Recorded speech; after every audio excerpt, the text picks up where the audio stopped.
नमस्कार, राज की बात में आपका स्वागत है। किसान नेता यानी कि जो कि आंदोलन करने के लिए उद्वेलित हो गए थे क्योंकि चुनाव आने वाला है, अब आपस में झगड़ा कर रहे हैं। रात भर अलग अलग खेमे की मीटिंग चल रही है और रात में ये लोग एक दूसरे के खिलाफ आरोप लगाते हैं। आरोप उन लोगों के खिलाफ भी लगा रहे हैं जिन्होंने इन्हें आंदोलन करने के लिए प्रेरित किया। मतलब आम आदमी पार्टी की पंजाब की सरकार, भगवंत मान और कांग्रेस के कुछ नेताओं के खिलाफ ये लोग आरोप लगाने लगे हैं कि तुम लोगों ने हमें आगे तो बढ़ा दिया लेकिन कोई हेल्प नहीं कर पा रहे हो क्योंकि सरकार अडिग है। और अब तो सरकार ने ये ठान लिया है कि जिस तरीके से अब एक के बाद एक केस दर्ज करने, सोशल मीडिया अकाउंट बंद करने और जो सार्वजनिक संपत्ति का नुकसान इन लोगों ने किया है, सरकारी संपत्ति हो या फिर किसी की निजी संपत्ति हो, उसका जो नुकसान किया गया है उसकी भरपाई के लिए नोटिस आने लगे हैं इन किसान नेताओं के पास। क्योंकि ये जो हजारों की संख्या में लोग बॉर्डर पर डटे हुए हैं और जो पत्थरबाजी कर रहे हैं, आगजनी कर रहे हैं, पुलिस वाले पर पथराव कर रहे हैं, जिसमें अब तक 3 पुलिस के जवानों की मौत हो चुकी है, इसका हर्जाना तो देना पड़ेगा। और हर्जाना जो देना पड़ेगा उसमें से ये भीड़ से वसूली नहीं की जा सकती बल्कि उन लोगों से वसूली की जाएगी जो कि इन भीड़ को यहां तक लाए हैं और जो हंगामा करने के लिए इन लोगों को प्रेरित करता है, प्रवोक करता है। और इसलिए हरियाणा के पुलिस ने पहले कहा कि एनएसए यानी कि नेशनल सिक्योरिटी एक्ट के तहत उन किसान नेताओं के ऊपर मामला दर्ज किया जाएगा जो कि सोशल मीडिया पर प्रोवोकेटिव बयान जारी करते हैं, जो लोगों को भड़का रहे हैं हिंसा के लिए। पीसफुल प्रोटेस्ट अलग तरीका होता है, लेकिन आप दिल्ली चलो मार्च के लिए अगर लोगों को कह रहे हो कि बैरिकेड तोड़ दो, सरकार है जो हमारे साथ गलत कर रही है इसलिए पुलिस वाले पर हमला करो, तो ये पीसफुल प्रोटेस्ट नहीं हो सकता।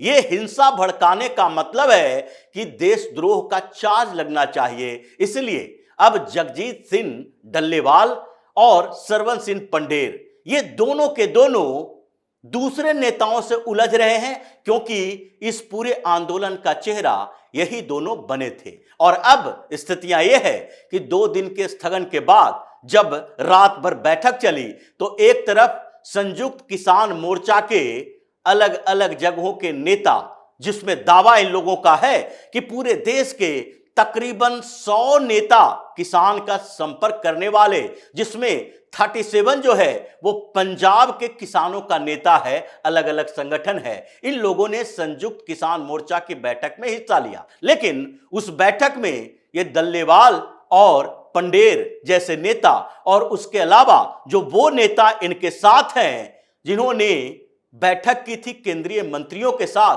14 नेताओं का डेलीगेशन गया था, वो लोग इससे अलग रहे। उनका मानना है, वो सोच रहा है कि अगर संयुक्त किसान मोर्चा इसमें इंटर हो जाती है, इसमें वो मार्च निकालना शुरू करे, दिल्ली चलो अभियान में शामिल हो जाए, तो फिर उसी तरीके से जैसे पिछली बार जो हंगामा किया था इन लोगों ने, उसमें 1-2 नेता चेहरा बन के उभर गया और फायदा उसी को मिला। उसमें से राकेश टिकैत भी शामिल है। इसलिए आपस में ये लोग क्रेडिट के लिए उलझने लगे हैं। दूसरी तरफ पंडेर है जो पंजाब की सरकार को धमकी दे रहा है और भगवंत मान पर एक के बाद एक आरोप लगा रहा है कि अगर भगवंत मान की सरकार, पंजाब की सरकार पहले से अलर्ट होती तो ये जो शुभकरण सिंह की मौत हुई है वो मौत नहीं होती। सरकार को पहले से अलर्ट रहना चाहिए। अलर्ट रहने का मतलब क्या है? क्या पंजाब की सरकार हरियाणा की सरकार की पुलिस और वहां जो पैरामिलिट्री फोर्सेस हैं उसके खिलाफ अपने पुलिस को उतार दे? वहां पर इन लोगों के बदले पुलिस वाले 2-2 हाथ करते? अलर्टनेस का क्या मतलब होता है? इसीलिए जो पंडेर का आरोप है उससे आम आदमी पार्टी बौखला गई। रात भर पंडेर ने आरोप लगाया, शुभकरण सिंह के शव को हॉस्पिटल से जाने नहीं दिया और कहा क्या, इन लोगों ने कहा जैसे मूसे वाले के साथ हुआ था, हम लोगों ने बिना कंपनसेशन के नहीं छोड़ा था, उसी तरीके से शुभकरण सिंह के आधार पर भी किया जाएगा। और जब तक पंजाब की सरकार 1 करोड़ की मुआवजा और एक नौकरी साथ में उसे शहीद का दर्जा नहीं देती है, तब तक हम कोई भी डील पंजाब सरकार के साथ नहीं करेंगे। ये पंजाब सरकार के साथ डील, ये डील तो पहले से तुम्हारी थी, क्योंकि जब केंद्रीय मंत्रियों के साथ बैठक हो रही थी अर्जुन मुंडा, पीयूष गोयल, नित्यानंद राय के साथ, तो उससे पहले ये दलाल किसान नेता भगवंत मान के साथ ही बैठक करते थे और उसमें डिस्कस होता था कि आगे की रणनीति हमें कैसे बनाई जानी चाहिए। जब पंजाब से ये लोग ट्रैक्टर ट्रॉलियों के साथ बॉर्डर की तरफ बढ़ा था, तो पंजाब सरकार के साथ ही डील थी कि सड़क से इन लोगों को गुजरने दिया।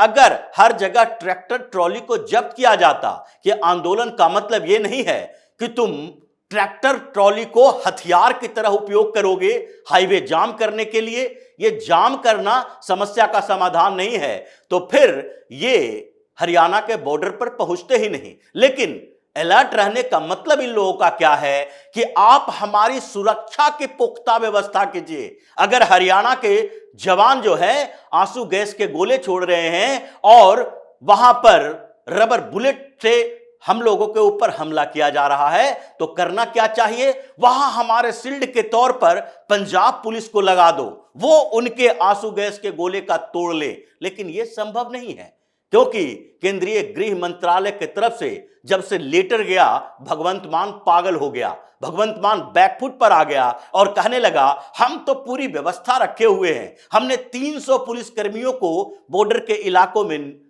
डिपोर्ट किया है, वहां पर रखा है, सुरक्षा के पूरे पुख्ता इंतजाम कर रहे हैं, हमने ट्रैक्टर ट्रॉलियों को भी जब्त करने की कोशिश की। ये जो जेसीबी की मशीनें ले जाया जा रहा था, हरियाणा की सरकार ने कहा कि वो जो उसके मालिक है, ऑनर है, जिससे वो रेंट पर लिया है, या जो वॉलेंटियरली ये जेसीबी की मशीनें, पोकलेन ये सब दिया है, उन लोगों पर भी केस होगा और उससे ही वसूली करवाई जाएगी जो ये तोड़फोड़ मचा रहा है। तो उसके बाद ये बैकफुट पर आया, लेकिन पंजाब की सरकार ने किया नहीं। और हुआ यही, पंडेर ने और दूसरे किसान नेताओं ने जब भगवंत मान के ऊपर आरोप लगाना शुरू किया, तो पहले तो भगवंत मान की तरफ से यही बयान आया कि हम उसको कंपनसेशन देने के लिए तैयार हैं, लेकिन इस तरीके से धमकी में सरकार झुकेगी नहीं। लेकिन झुक गई, रात भर में झुक गई सरकार। और फिर पंजाब सरकार की तरफ से अनाउंसमेंट हुआ कि जो जिसकी मौत हुई है बॉर्डर पर शुभकरण सिंह की, उसके परिवार वाले को 1 करोड़ रुपया दिया जाएगा कंपनसेशन के तौर पर, और उसकी बहन को एक सरकारी नौकरी भी दी जाएगी। ये धमकी के आधार पर झुकना था, या बैलेंस बनाने की कोशिश की जा रही थी कि नहीं अभी बैलेंस बनाओ कुछ, क्योंकि अगर हम कुछ बातें नहीं बोलेंगे तो केंद्र के तरफ से दबाव आएगा, दूसरे लोग कहेंगे कि पंजाब की सरकार इसमें मिली हुई है।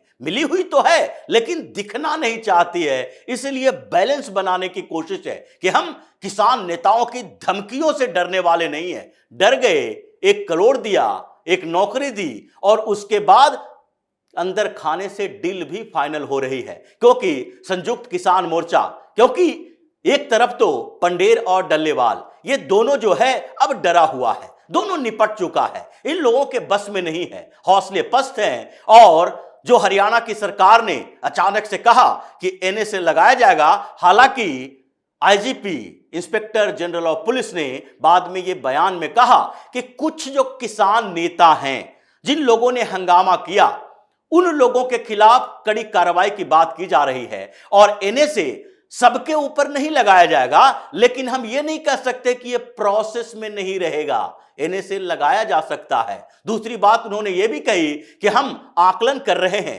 सार्वजनिक संपत्तियों के नुकसान का, और उन सार्वजनिक संपत्तियों के नुकसान की भरपाई तो उन्हीं लोगों को करनी पड़ेगी जो बॉर्डर पर आके तमाशा कर रहा है। और उसमें यही किसान नेता शामिल हैं जो कि सोशल मीडिया पर प्रोवोक करता है, जो कि भाषण में ये बोलता है कि हमें दिल्ली चलने से अगर कोई रोकता है तो तोड़फोड़ मचा दो। ये क्या मतलब होता है? अगर इन लोगों ने ऐसा प्रोवोकेटिव बयान दिया है, भाषण दी है, लोगों को प्रोत्साहित किया है आगे बढ़ने के लिए, तोड़फोड़ मचाने के लिए, पुलिस कर्मियों पर पथराव करने के लिए, तो इन लोगों से वसूली तो होगी। ये दो बड़ी बातें हुई जिसके बाद डल्लेवाल और पंडेर के होश उड़ गए हैं। इनके सोशल अकाउंट तो बंद किए गए हैं। अब अंतरराष्ट्रीय स्तर पर इसको बड़ा मामला बनाने की कॉन्स्पिरेसी चल रही है, जिसमें बिना कांग्रेस के दलालों के यह संभव नहीं होता है। क्योंकि कांग्रेसी जो जिस तरीके से हंगामा करते हैं, कांग्रेस के नेता जिसका विदेशी लिंक है और उसमें राहुल गांधी सबसे आगे है, जो कि फिर से 26 तारीख को ब्रिटेन जा रहा है वैसे ही भाषणबाजी करने के लिए, उसमें यह मुद्दा उठाएगा कि देखो हिंदुस्तान में किसानों के आंदोलन को, उसके अधिकारों को कैसे कुचला जा रहा है। इसलिए प्लान भी बनाया गया है। और उससे पहले ही एलन मस्क कहता है कि एक्स अकाउंट पर हमें केंद्र सरकार यानी भारत की सरकार की तरफ से यह निर्देश जारी किए गए हैं कि आप प्रोटेस्ट के समर्थन में जो हिंसात्मक पोस्ट हैं, जो ऐसे पोस्ट हैं जिससे कि हिंसा भड़क सकती है, उसे हटा दो। यह फ्रीडम ऑफ स्पीच का मामला है, लेकिन फिर भी लीगल है, सरकार के आदेश को मानना पड़ेगा। मतलब ये कैसे अंतरराष्ट्रीय स्तर पर वो साजिश करता सामने आने लगे चुनाव से पहले कि हिंदुस्तान में अत्याचार हो रहा है, मोदी की सरकार अत्याचार कर रही है। लेकिन दूसरी तरफ देखिए खट्टर की सरकार, जो कि वहां पर ये फर्जी किसान नेताओं को पूरी हेकड़ी निकाल रहे हैं, दूसरी तरफ अपने बजट में किसानों के लिए सारी सुविधाएं देने को तैयार है। वो किसानों के लिए कहें कि 14 फसलों पर हम एमएसपी लागू करेंगे, उस पर ही हम खरीदारी करेंगे। इसके साथ जो किसान का कर्ज का लोन लिया है वो पूरी तरह माफ तो नहीं किया जा सकता, अर्थव्यवस्था चरमरा जाएगी। लेकिन इतना कर सकते हैं, उन्होंने बजट में ही बता दिया कि अब किसान जो लोन लेके रखे हैं और उसके ऊपर जो इंटरेस्ट लगा है, ब्याज लगाया गया है, वो ब्याज हम नहीं लेंगे, उसकी माफी कर देते हैं। और साथ में अगर लोन चुकाने में समय लगा है और उस समय के आधार पर पेनाल्टी उन लोगों पर लगाया गया है, तो वो पेनाल्टी को भी माफ कर दिया जाएगा। आप मूलधन चुकाएं और कर्ज से मुक्त हो जाएं। ये इसके अलावा पोर्टल भी बनाया गया है, जहां अगर आपके फसल नष्ट हो जाती है तो उसके आप कंप्लेन कर सकते हैं उस पोर्टल पर। और इसमें अभी कुछ समय के अंदर ही हरियाणा की सरकार ने 297 करोड़ रुपया किसानों को दिया उसके फसल नष्ट हो जाने पर। यह किसानों के लिए काम किया जा रहा है। दूसरी तरफ पंजाब की सरकार हंगामा करने पर तुली हुई है और किसान नेता सामने आ रहे हैं। अब जबकि पंडेर और डल्लेवाल निपट चुका है, तो टिकैत गैंग सामने आ चुका है। अब ये लोग बीटिंग करके ये बताने की कोशिश कर रहा है कि इन लोगों से अब कमान लेनी चाहिए। 26 फरवरी को ये टिकैत बोलता है कि हम दिल्ली की तरफ हाईवे पर ट्रैक्टर मार्च करेंगे, देखते हैं सरकार हमें कैसे रोकती है। ट्रैक्टर मार्च हाईवे पर, हाईवे ट्रैक्टर मार्च करने के लिए जगह है। इसके कारण कितना नुकसान हो रहा है यह पंजाब की सरकार भी जानती है। भगवंत मान बैकफुट पर आया हुआ है कि हमने आगे बढ़ा तो दिया, अब स्थितियां क्या है?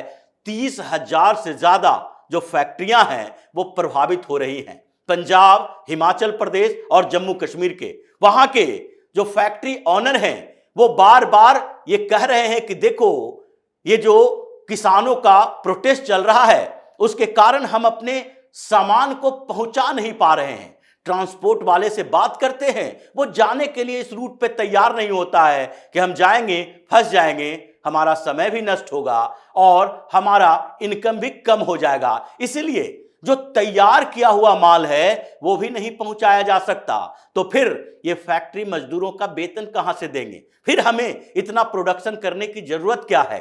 30,000 से ज्यादा फैक्ट्री वाले इस बात का मुद्दा उठा रहे हैं कि ये फर्जी तरीके से आंदोलन करके ये पूरे इकोनॉमी को बर्बाद करने के चक्कर में लगा हुआ है ये। क्योंकि ये लोग तो यही चाहता है कि किसी तरीके से ये परसेप्शन बने कि मोदी से देश नहीं संभल रहा है, किसान सड़क पर हैं। ये 2-4 हजार लोग हुड़दंगई करें और पूरे देश की बात की जाए, ये बड़ा मुश्किल सवाल है। लेकिन अब हो यही रहा है।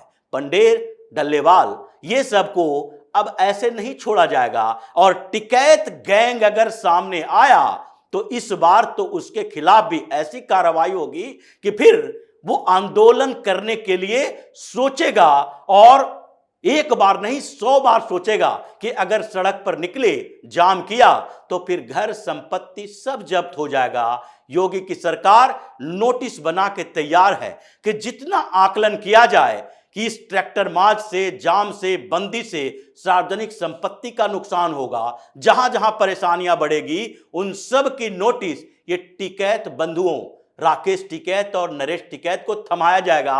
ये जो करोड़ों का साम्राज्य रखे हुए है, ये सब पर बुलडोजर चलेगा, जब्त किए जाएंगे। जैसे कि इनकम टैक्स न भरने के कारण 65 करोड़ रुपया कांग्रेस के अकाउंट से ही जब्त कर लिया गया कि तुम अगर डायरेक्टली देना ही नहीं चाहते तो अब तुम्हारे बैंक अकाउंट में पैसे है, वो पैसे लेंगे, कोर्ट में जाओ और ये साबित करो कि अगर ये पैसे हम भरने वाले थे, ये टैक्स में नहीं जाते तो अलग बात है, लेकिन जब तुम्हारे ऊपर टैक्स है तो देना पड़ेगा। अकाउंट में पैसे रखे रहो, दोगे नहीं, ये संभव नहीं है। उसी तरीके से इन सारे फर्जी किसान नेताओं के अकाउंट तलाशे जा रहे हैं कि अब सिर्फ इंतजार नहीं किया जाएगा कि वो पैसा हमारे पास जमा करेगा कि नहीं, नोटिस जारी किए जाएंगे, इन सब के अकाउंट से पैसे निकाले जाएंगे, खाता जब्त की जाएगी। और यही डर इन लोगों के अंदर भी आ गया है कि अब सरकार डिगने वाली नहीं है। तो इसी तरह की खबरों के साथ फिर से हाजिर होंगे, तब तक के लिए बने रहिए हमारे साथ और देते रहिए हमें सहयोग, ताकि इसी तरह की खबर हम आपके लाते रहें। धन्यवाद।